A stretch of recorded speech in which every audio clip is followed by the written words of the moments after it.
Assalamualaikum warahmatullahi wabarakatuh. Innal hamdalillah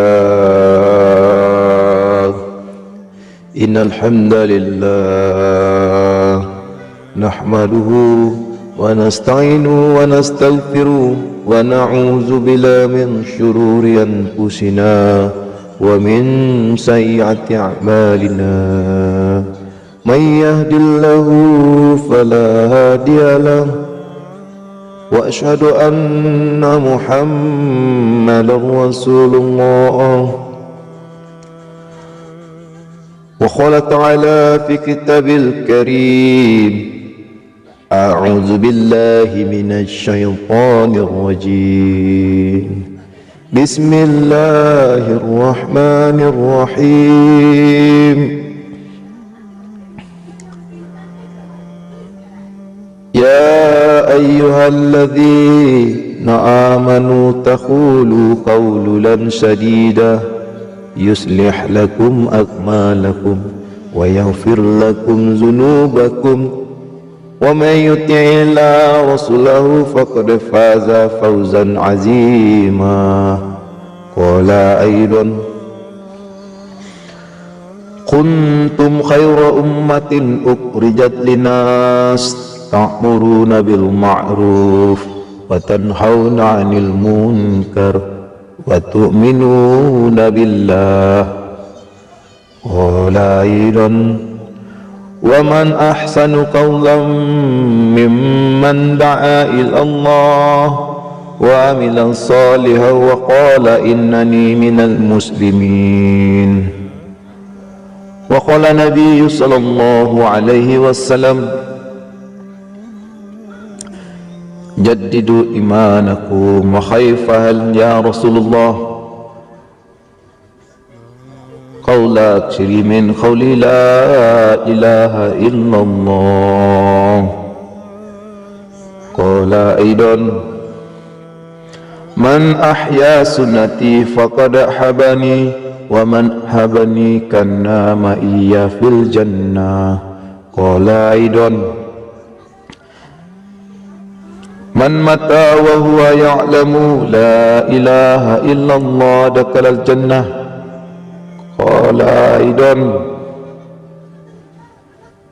man tamassaka bis sunnati inda fasadi umati falahu ajru himati syahid. Qala aidan lagad watun fi sabilillahi awratun khairum minad dunya wa ma fiha. Sadaqallahu azim wa sadaqal nabiyul karim. Amma ba'd. Hadirin yang dimuliakan Allah Subhanahu wa taala.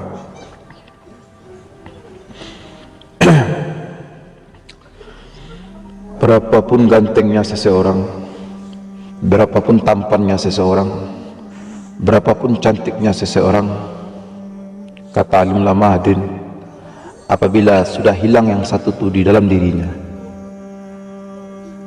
maka yang ganteng, yang tampan, yang cantik itu hadirin, orang akan buang hadirin. Ya kan? Satu hari, 2 hari, 3 hari, orang lama-lama mungkin lemas, pusing, dan orang akan membuangnya.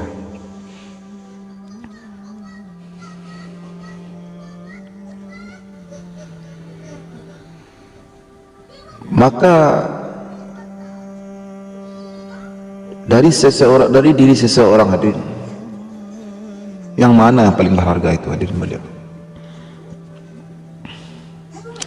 Apabila ruh telah berpisah dari jasadnya, maka lama-lama orang akan membuang jasad. Tak ada guna lagi hadirin, tak dipakai lagi. Begitulah satu makhluk ciptaan Allah Subhanahu wa taala.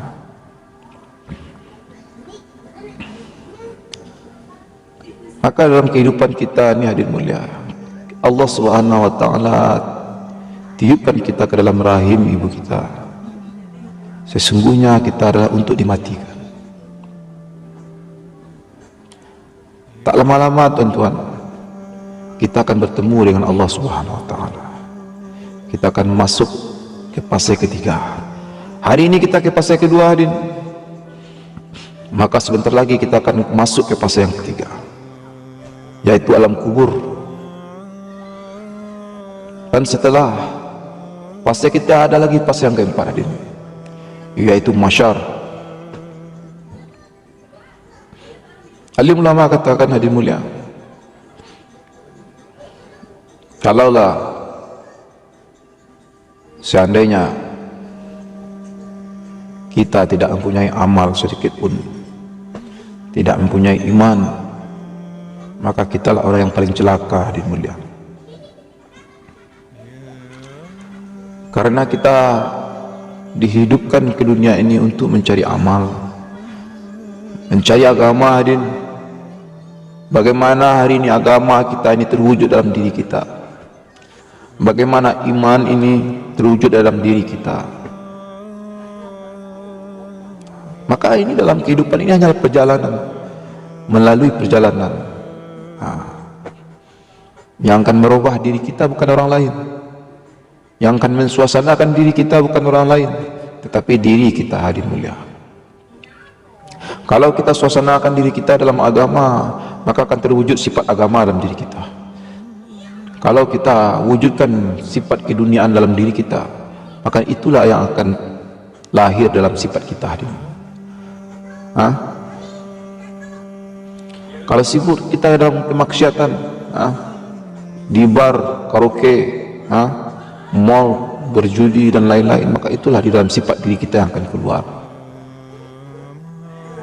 Kalau kita sibukkan diri kita membaca Al-Quran, berzikir kepada Allah Subhanahu wa taala, mengingat kebesaran Allah, Allah Azza wa Jalla, maka itu yang akan terwujud di dalam diri kita ketika kita mati, hadirin mulia. Ada satu kisah, hadirin. Satu orang bapak ketika datang sakaratul maut, tetapi belum juga dia mati, hadirin mulia. Belum juga dia meninggal. Dia menunjuk-nunjuk ke atas atap rumahnya dengan telunjuknya, dengan menunjuk-nunjuk dengan satu kelingking ke atas. Maka anak-anaknya, dia mulia, bingung, kenapa bapak saya ini belum juga mati? Ada apa gerangan dengan bapak saya ini? Apa masalah, problem dengan diri dia? Maka datang satu ustaz menafsirkan, coba wahai anak, coba engkau lihat di atap rumahnya, ada apa di atas atap rumahnya. Maka satu anak dari bapak yang mau meninggal ini, diambilnya jenjang, kan, naik ke atas, ditengoknya di atas pagunya itu, rupanya setumpukan kertas, hadirin mulia. Setumpukan kertas diambilnya, dibawanya ke bawah. Rupanya pas dilihat dari bawah, surat-surat tanah, tuan-tuan, surat-surat tanah. Maka diberikan kepada ustaz, wahai ustaz, ini dia yang tunjuknya kertas tadi, surat-surat tanah. Maka kata ustaz, coba kau berikan kepada dia, kepada bapakmu. Lalu surat-surat tumpukan kertas tadi, surat-surat tanah, diberikan kepada bapaknya dia yang mau mati tadi. Langsung pergi, tuan-tuan, langsung meninggal. Maka alim ulama katakan, apa yang besar di dalam dirinya itulah yang akan dibawa mati. Kalau sibuk dia dengan tanah, dengan rumah, maka itulah akan dibawa mati. Ada satu kisah lagi, tuan-tuan. Satu orang anak muda ketika sakaratul maut belum juga pergi dia. Dia mengatakan koa. Dia mengatakan koa. Belum juga pergi-pergi, tuan-tuan. Padahal sudah dipapah oleh keluarganya untuk mengucapkan kalimat la ilaha illallah Muhammad Rasulullah, tapi belum juga dia pergi. Bahkan dia membalas koa. Maka satu ustaz tadi mengatakan, menafsirkan, wahai saudara dari orang yang mau meninggal ini, coba engkau ambil kertas koa. Bapak-bapak mungkin tak asing lagi mendengar kertas koa, ya enggak? Ya, Masya Allah. Maka dia belilah kertas kuah ini oleh keluarga dari yang mau meninggal tadi. Dibeli kertas kuah, diberikan kepada ustaz. Wahai saudara, berikan kepada si anak tadi yang mau meninggal. Lalu diberikan kepada satu anak pemuda yang mau meninggal tadi. Langsung pergi dia, langsung meninggal. Nah, ini menandakan tuan-tuan, apa yang besar di dalam hatinya itu yang akan dibawa mati. Dan apa kesibukannya itulah yang akan dibawa mati. Sibuk dia di pasar, hari-hari sibuk dengan pasar, bercerita di pasar tentang jual beli, tak pernah solat, tak pernah membaca Quran, hanya sibuk dengan berjual beli saja. Maka ketika itulah dia mati di dalam pasar itu. Kalau orang ini disibukkan dirinya untuk berceramah, berceramah di masjid, maka disitulah dia meninggal.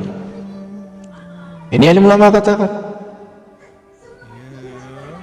Kalau sibuk dia dengan berjudi, bermaksiat, maka dalam keadaan maksiat itulah dia mati. Kalau sibuk dia balap-balap sama temannya atau balap balap sah, maka di keadaan arena itu dia mati. Ini satu kisah si Moncelli, pembalap MotoGP yang di Malaysia meninggal ketika ditabrak oleh Valentino Rossi. Ini menandakan hadirin, dalam kesibukan itulah dia meninggal. Sibuk dia dalam keadaan dia balap, maka di situ dia mati. Sibuk dalam keadaan maksiat, di situ dia mati. Masya Allah. Maka ini hadirin mulia, ajal kita ini tak bisa kita terka. Jangan kita katakan ajal kita di dalam obat. Tidak pernah Allah katakan kematian Allah SWT letakkan dalam obat. Kematian Allah SWT letakkan dalam apa yang diperbuat. Masya Allah. Allah kata di dalam Al-Quran, kullu nafsin za'iqatul maut. Setiap orang yang bernyawa pasti akan mati. Siapapun dia tak dipilih-pilih oleh Allah SWT. Mau presidenkah dia, menterikah dia, bupatikah dia, wali kotakah dia, tenterakah dia, polisikah dia, rakyat biasakah dia, rakyat meranakah dia, orang bagakkah dia, orang ilmu kebal pun dia, orang bodoh tinggal di desa, tinggal di kampung, Allah SWT letakkan kematian kepada mereka. Setiap yang bernyawa dia. Maka sahabat bertanya kepada Rasulullah, wahai Rasulullah, kata sahabat, berapakah panjang umur umatmu hari ini, wahai Rasulullah? Ini sahabat ceritakan. Maka dikatakan oleh Rasulullah SAW, umur umatku berkisar di antara umurku, lebih kurang 60, 61, 62, pasti dia akan menemukan ajalnya. Ini Rasulullah mengatakan, kita harus yakin dengan hadis Rasulullah SAW. Jarang sekali kata Rasulullah yang melewati daripada umurku. Contoh 65, 66, 67. Itu sudah sangat rentan. Kata orang awak, ibaratnya melalui gali rata. Allah Akbar. Maka apabila satu orang manusia kalau telah melewati daripada umur Rasulullah, itu berhati-hati lagi. Berhati-hati akan bersiap berpisah dengan keluarganya. Takkan nama bagaimanapun hebat kita memberi obat, olahraga kita pagi-pagi akan bersepeda, apabila kematian itu tak akan bisa ditunda walaupun sedikit. Masya Allah. Pak kecil orang awak, karambia jatuh, mumbang jatuh, orang tua meninggal, anak bayi pun meninggal. 30 umur abang, lebih kurang 33 mati abang. Sampai 10 umur abang, lebih kurang 23 mati abang. Itu pun boleh sampai entah 10 tahun lain, entah 5 tahun lain, entah bekom malam abang akan mati, tidak tahu. Maka hadirin yang dimuliakan Allah Subhanahu Wa Taala, berbanyaklah awak mengingat mati. Alim ulama katakan orang yang pintar itu adalah orang yang cerdik pandai, itu bukan orang yang bisa men-skill membuat rumah, bertukang, membuat mobil, membuat pesawat, membuat kapal, membuat senjata, pandai bermain catur, pandai main bola, berenang dan lain-lain. Bukan itu orang yang pintar kata Rasulullah. Orang yang pintar itu kata Rasulullah adalah orang yang selalu ingat mati dan bekalnya untuk kematian. Itulah orang yang pintar kata Nabi. Itulah orang yang cerdik. La ilaha illallah. Masya Allah. Maka inilah hadirin yang dimuliakan Allah Subhanahu wa taala, yang dipikirkan oleh Nabi, hari ke hari menangis, bertahajud malam-malam, umati Anisa. Dia memikirkan bagaimana keadaan umatnya nanti di akhir zaman. Begitu sakitnya kematian. Subhanallah. Walaupun kita beriman Pak, walaupun setinggi apapun iman kita kepada Allah Subhanahu wa taala, yang namanya kematian itu hadirin mulia sakit. Karena Nabi pernah merasakan sakitnya kematian. Nabi mengatakan kepada malaikat Israel, pencabut nyawa, "Wahai Israel, bagaimana sakitnya kematian itu?" Maka Israel katakan, "Tidak akan sanggup engkau merasakan sakitnya kematian itu, wahai Nabi, wahai Rasulullah." Maka Nabi Muhammad SAW terus mendesak, "Saya ingin dimatikan, bagaimana rasanya sakitnya kematian?" Lalu dihidupkan lagi. Maka Allah Subhanahu wa taala mengizinkan mencabut nyawanya Nabi Muhammad SAW, lalu dihidupkan lagi. Ketika dicabut nyawanya tuan-tuan, dicabut oleh malaikat Israel sakitnya, terus lalu dimasukkan ruhnya lagi. Lalu Nabi siuman, Nabi mengatakan, "Wahai Israel, beginikah sakitnya kematian? Seandainya begini sakitnya kematian, janganlah engkau timpakan kepada umatku. Biarlah aku yang akan menanggung sakitnya kematianku sendiri, sakitnya kematian ini. Jangan diberikan kepada umatku, wahai ya Allah, wahai Rabbku." Maka Allah Subhanahu wa taala tidak mau mengabulkan. Apa kata Allah Subhanahu wa taala kepada Nabi? "Wahai Nabi, hanya satu doamu yang aku kabulkan, selainnya tidak akan aku kabulkan. Karena pemilik alam semesta ini, yang mengetahui kehidupan dunia ini, hanyalah aku. Apa yang tidak engkau ketahui, aku mengetahui, wahai Rasulullah," kata Allah. "Lalu apa yang kau kabulkan, wahai Rabbku?" Maka Allah katakan, "Yang aku kabulkan umatmu dulu masuk surga daripada umat Nabi Adam AS. Itu yang aku kabulkan." Itu yang sangat beruntung. Umat Nabi Muhammad SAW inilah, umat kita inilah yang akan dahulu masuk surga daripada sebelum umat-umat Nabi, mulai Nabi Adam, Nabi Ibrahim tadi. Itu hanya itu, selainnya Allah SWT tidak kabulkan. Maka bersiap-siaplah Pak. Alim ulama mengatakan sakitnya kematian itu ada empat sakit, empat cara sakitnya. Yang pertama adalah seperti kambing hidup-hidup dikuliti, dikelupas kulitnya hidup-hidup, begitulah sakitnya.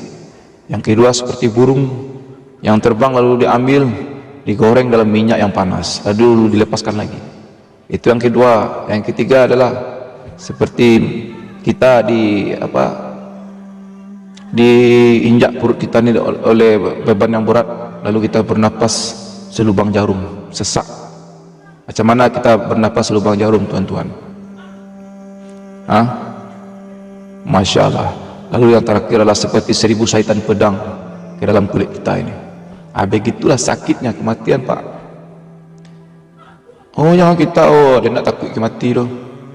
Kemati tu mati je nyo. Kan kata awak, kan kata mencuang. Beko kalau dicibur beko baru tahu rasanya sakit, baru menyasak. Jadi jangan bangga awak ngecen awak nak takut mati. Masya Allah. Kalau belum ada amal, jangan kita takut dengan kematian Pak. Takutlah kita dengan kematian, jangan sampai tidak takut. Orang bodoh yang tidak takut dengan kematian, orang yang pintar yang takut dengan kematian. Kenapa? Dia belum siap menerima kematian. Subhanallah. Ini baru-baru ini Pak, mamak saya di Padang baru 3 hari ini meninggal dunia Pak. Sebelum ketika dia meninggal Pak, mamak saya itu Pak, saya pergi ke rumahnya. 7 hari dia mau meninggal. Ketika dia sebelum meninggal tuh Pak, Masya Allah, memang begitu sehat badannya, tak seperti orang sakit. Tahu-tahu dapat kabar meninggal. Meninggalnya dia koma karena ada penyakit di dalam dirinya. Ini kita tak menyangka Pak. Allahu Akbar. Maka kematian ini kita tidak bisa menerka-menerka. Allahu a'lam bishawab. Hanya Allah yang tahu. Subhanallah. Maka atas perkara cerita agama ini, apa yang mesti harus kita pikirkan, Pak? Harus banyak-banyaklah kita membuat amal, mengikuti cara Nabi itu, Pak. Itulah jalan terbaik menujunya kubur, Pak. Inilah jalan menuju Allah Subhanahu wa taala melalui baginda Nabi, Pak. Apa yang mesti kita tiru dari Nabi, Pak? Sementara Allah katakan di dalam Al-Quran, laqad kana lakum fi Rasulillahi uswatun hasanah. Sesungguhnya Rasulullah adalah suri yang baik yang mesti kalian contoh. Apa yang kita contoh dari Nabi kita, Pak? Apakah dia mempunyai istri 4? Kita contoh? Tidak akan sanggup, Pak. Kalau Nabi mempunyai istri 4, dia adil, Pak. Kita jangankan mempunyai istri 4 adil, dengan anak kita sendiri pun tak adil kita. Oh, kita meniru cara bermuamalah Nabi berdagang, berjual beli. Nabi menjual modal, Pak. Kita sanggup kan jual modal? Tidak makan anak istri kita nanti kalau kita menjual modal. Jadi apa yang kita tiru dari Nabi, Pak?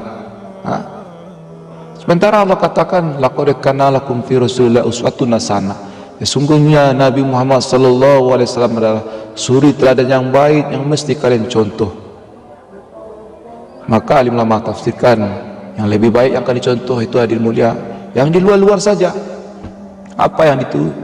Maka Nabi katakan, man ahya sunnati faqad habani wa man ahabani kana ma'ya fil jannah. Barang siapa yang menghidupkan sunnahku, sungguh dia cinta denganku, dan barang siapa yang cinta denganku, maka dia akan bersamaku di surga. Apa itu sunnah, Pak? Alim ulama katakan sunnah itu adalah ada terbagi 3, syuro, syiro, dan sariro. Apa itu syuro? Mulai penampilan Nabi dari ujung kepala sampai ujung kaki.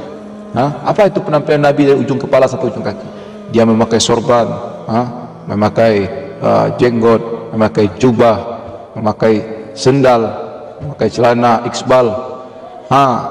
Kemudian adalah suruh. Apa itu suruh? Daya pikir Nabi di dalam rumahnya. Bagaimana kepada anaknya, kepada istrinya, bagaimana keadaan dia di dalam WC, bagaimana di dalam kamar, berhubungan dengan anak dan istrinya di dalam rumah. Itu yang dikatakan suruh. Yang ketiga adalah syariro, daya pikir Nabi. Mulai dari keluar dari rumah, dia memikirkan umat, bagaimana manusia taat dengan Allah Subhanahu wa taala. Itu pikir Nabi, Pak. Itu yang harus kita contoh. Maka tidak akan selamat kita.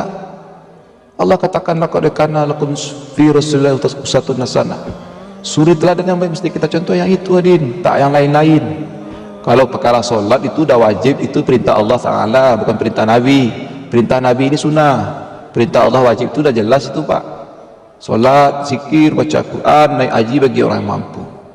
Sementara Allah katakan mesti kita meniru Nabi. Kita tak mau meniru Nabi, sama bangkang kita dengan setan.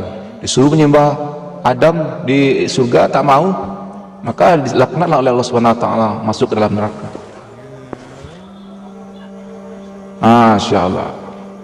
Inilah jalan, Pak, jalan terbaik mencari keridhaan Allah Subhanahu wa taala, mengikuti jejak Nabi, Pak. Betul Nabi mati, Pak, tetapi Nabi masih melihat kita. Apa yang kita kerjakan di dunia ini Nabi melihat, Pak. Bahkan ketika di padang mahsyar nanti kita akan ditanya persatu-persatu oleh Nabi, Pak. Dalam satu orang nanti diajarnya, wahai si fulan, apa yang kau kerjakan ketika engkau hidup sampai engkau mati? Adakah engkau mengikuti caraku, kata Nabi? Sebagaimana Allah katakan dalam Al-Quran, adakah engkau mengikuti seperti itu? Maka kita mengatakan tidak, seandainya videonya, rekamannya ada oleh malaikat Jibril. Kau bohong, kau hanya sibuk dengan dunia saja. Mulai dari pagi engkau berjualan sampai malam, tak pernah solat, tak pernah mengikuti sunnahku. Engkau mencintaiku, berarti kau pembohong, engkau munafik, kata Nabi. Maka tidak boleh jadi Nabi Muhammad SAW memberikan air telaga Kausar, bahkan dilemparkan air telaga Kausar itu ke wajah kita, seperti kain yang direndam dalam paret, dilemparkan ke wajah kita. Allahu Akbar. Ini, Pak, hadirin yang dimuliakan Allah Subhanahu wa taala. Maka di dalam diri kita, umat akhir zaman ini, perlu kita saling mengingat antara kita. Ya enggak? Inilah fase, Pak. Kita ini fase yang kedua, mau fase yang ketiga lagi, masuk ke dalam kubur. Tak mau kita hanya baca Quran, solat, zikir saja. Kalau kita soal ibadah yang wajib, tak bisa dikalahkan iblis, Pak. Kalau masalah solat, berzikir, sujud, syaitanlah yang paling hebat di antara malaikat. Tetapi hanya yang satu itu dia tak mau. Jangan kita seperti itu, seperti iblis. Bahkan alim ulama pernah mengatakan ada penyesalan di dalam iblis itu, Pak. Nah, ketika dia dicampakkan ke dunia, mulai ada penyesalan di dalam dirinya, ingin untuk bertaubat. Maka iblis laknatullah alaihi ini menemui Nabi Muhammad sallallahu alaihi wasallam. Wahai Nabi, maka Nabi Muhammad terkaget ya, Pak. Setan katanya kan, kenapa engkau di sini, katanya kan. Aku ingin bertanya kepada engkau, wahai Nabi, wahai Muhammad, apa yang mau engkau tanya? Maka dikatakan oleh iblis ini, apakah aku ini bisa untuk bertobat lagi kepada Allah? Apa kata Nabi? Bisa, walaupun dosamu seperti buih di lautan, berat dosamu seperti langit dan bumi. Kalau engkau betul-betul bertaubat nasuha, maka engkau pasti akan diampuskan dosamu seperti bayi yang baru lahir. Lalu bagaimana caranya, kata iblis, kata syaitan tadi? Maka dikatakan oleh Nabi, kata Allah Subhanahu wa taala, kalau ingin engkau bertaubat, engkau pergi ke kuburan Nabi Adam, lalu engkau bersujud kepada kuburan Nabi Adam. Apa kata iblis? Wahai Nabi, seperti itulah caranya untuk bertaubat kepada Allah. Baiklah, kalau seperti ini aku biarlah masuk ke dalam neraka. Dia tak mau. Sedangkan di dalam surga saja, di tempat yang paling mulia, saya tidak mau bersujud kepada, apalagi di bumi ini, tempat yang hina ini. Kuburan dia pula lagi yang aku sembah untuk bertaubat. Biarlah aku masuk ke dalam neraka selama-lamanya, kata iblis. Begitulah bangkangnya setan ini, Pak. Jangan kita sifat seperti ini. Jadilah kita seperti sifatnya pemaaf, seperti sifatnya Nabi. Sifat yang tidak pemaaf sudah sifat iblis, kekal dalam neraka selama-lamanya. Karena ketika itulah Allah mencapkan, subhanallah. Hadirin yang dimuliakan Allah Subhanahu wa taala. Lebih kurang 124.000 nabi dan lebih kurang 124.000 sahabat Allah Subhanahu di dunia ini hanya untuk perkara agama saja. Lebih kurang 124.000 sahabat kafir tulen. Tetapi karena pikir Nabi kepada sahabat-sahabat ini, 124.000 sahabat ini masuk ke dalam Islam, tuan-tuan. Sahabat-sahabat ini ada orang kaya, ada orang miskin, ada orang desa, ada pejabat, dan lain-lain. Ada orang pintar, ada orang bodoh. Tapi tak banyak neko-neko dia. Tak sama dengan kita banyak neko-neko. Mau pairing ke Mas Haji beko, baalo beko, kalian beko. Aku awak. Kalau sahabat Nabi tidak loh.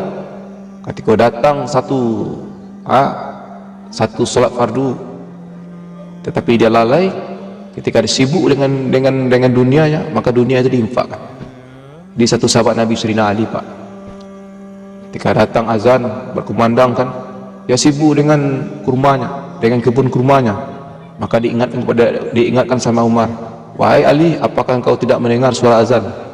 Maka Ali mengatakan, apakah sudah masuk waktunya solat wahai Umar? Sudah, ini sudah melewati. Maka di saat ketika itulah Sayyidina Ali radhiyallahu anhu dihempakkan seluruh kebun kurma itu. Dia tak mau, gara-gara kebun ini lalai dia dengan agamanya, dengan solatnya, Pak. Beda dengan kita. Kita sudah azan, kita sibuk juga berdagang, berjualan lagi. Sibuk saja kita dengan anak istri lagi. Padahal azan telah memandangkan, Allah SWT telah mengirimkan surat cinta melalui azan kepada kita. Ketika kita memenuhi surat cintanya Allah SWT ke dalam masjid, ketika kita sujud, Allah SWT memegang kepala kita, Pak. Tapi kita tak mau. Nanti sajalah surat cinta itu, kata kita. Ini yang perlu dulu.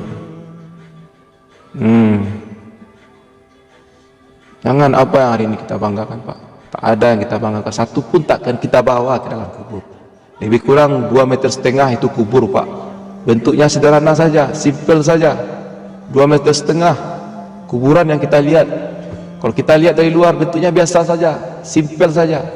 Tetapi kata alim ulama, ada 2 perkara di dalamnya. Apa itu dalam 2 perkara itu, Pak? Yaitu yang pertama adalah azab kubur, yang kedua adalah nikmat kubur. Tak yang lain-lain. Di dalam 2 perkara itu ada satu maksud, yaitu agama. Diberi dia nikmat kubur karena agama, diberi dia karena azab kubur karena agama juga. Tak lain-lain ditanya. Oh, bara isi kadai wak, bara auto wak, bara tanah wak, bara sawit wak. Tak ditanya. Yang ditanya Pak 3 perkara saja. Ma rabbuka, siapa Tuhan engkau? Wa man nabiyuka, siapa nabi engkau? Ma dinuka, apa agama engkau?